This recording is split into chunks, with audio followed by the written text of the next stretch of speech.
قرآن نے کہا جو رسول کو چھوڑ دے اور کعبہ نہ چھوڑے وہ کافر ہے۔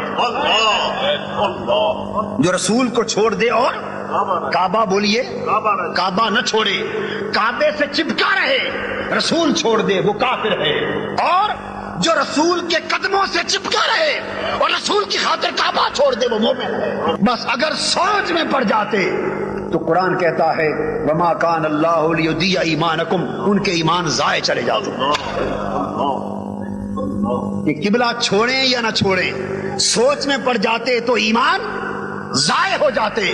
یہ سمجھنے کے لیے ہیوی ڈوز ہے، مگر یہی ایمان ہے۔ یہ بات سمجھائی نہیں گئی اس انداز سے جس طرح قرآن نے سمجھائی۔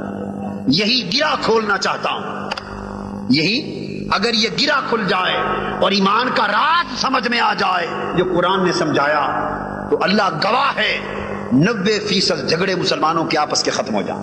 قبلہ بدلنے پر اعتراض کرنے والوں، پہلے تمہیں یہ بتائیں کہ ہم نے وہ قبلہ بنایا کیوں تھا۔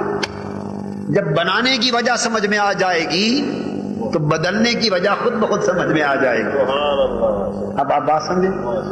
فرمایا وما جعلنا القبلۃ التي كنت علیہا، کوئی شخص اپنے گمان پر یہ فیصلہ نہ کرے کہ کعبۃ اللہ ہجرت سے پہلے جو قبلہ تھا یہ کیوں بنایا گیا، اور اب یہ مدینہ میں آئے تو قبلہ بدل گیا، اس کو چھوڑ کر بیت المقدس کی طرف منہ ہو گیا۔ تو یہ جو بیت المقدس کی طرف منہ ہوا تو سوال یہ ہے کہ تمہیں یہ بتائیں کہ قبلہ جس پر آپ پہلے تھے ہم نے وہ بنایا کیوں تھا۔ ارشاد ہو رہا ہے میرے حبیب صلی اللہ علیہ وسلم اس قبلے پر سب صحابہ اس کی طرف منہ کر کے نماز پڑھتے تھے، اس کی طرف منہ کر کے نماز پڑھتے تھے۔ پھر ادھر آ گئے تو بیت المقدس کی طرف چہرہ بدلنا پڑا۔ تمام صحابہ جو مکہ کے رہنے والے تھے ان کے باپ دادا اسی کعبہ کو دیکھتے چلے آئے تھے، بیت المقدس تو اکثر نے دیکھا بھی نہیں تھا، بیت المقدس تو دیکھا ہی نہیں تھا۔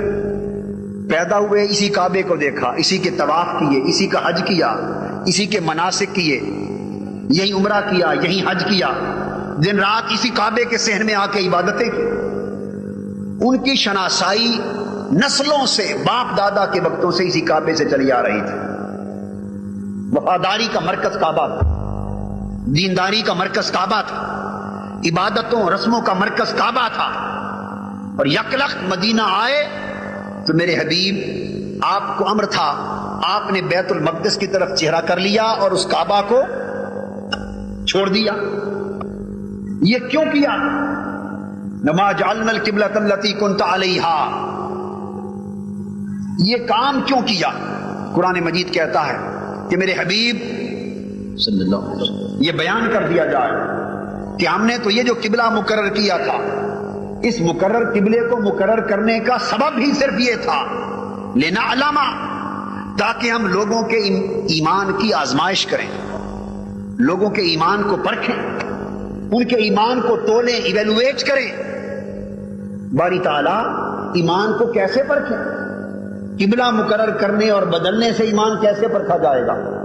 فرمایا لنعلم من یتبع الرسول ممن ینقلب علی عقبیہ، ایک طرف کعبۃ اللہ رکھ دیا اور کعبے میں حج ہوتا تھا، کعبے کی طرف نمازیں ہوتی تھی، کعبے میں حجر اسود تھا، کعبے کا طواف تھا، کعبے میں عمرہ تھا، باپ دادے کا کعبہ تھا، نسلاً بعد نسلاً ساری وفاداریاں ان کی اسی کعبے کے ساتھ تھی۔ اور مدینہ آ کر حبیب تیرا چہرہ ادھر ہو گیا اور کعبہ تیری پشت کے پیچھے ہو گیا۔ اب صحابہ کرام کے ایمان کو ہم آزمانا چاہتے تھے، ان کے سامنے دو آپشنز رکھ دی، کعبہ ادھر ہے جس سے ان کی ساری زندگی کی وفاداریاں چلی آ رہی ہیں، کعبہ ادھر ہے مگر مصطفیٰ کا چہرہ ادھر ہے، چہرہ مصطفیٰ ادھر ہے اور کعبہ ادھر ہے، رخ بدل گئے۔ لنعلم، ہم ایسی سچویشن پیدا کر کے آزمانا چاہتے تھے کہ کعبہ، پہلے تو کعبہ بھی ادھر تھا اور چہرہ مصطفیٰ بھی ادھر تھا، اور دونوں میں سے کسی ایک کو چننے اور ایک کو چھوڑنے کی صورت نہ تھی۔ اب کعبہ ایک طرف اور چہرہ مصطفیٰ دوسری طرف بیت المقدس کی طرف.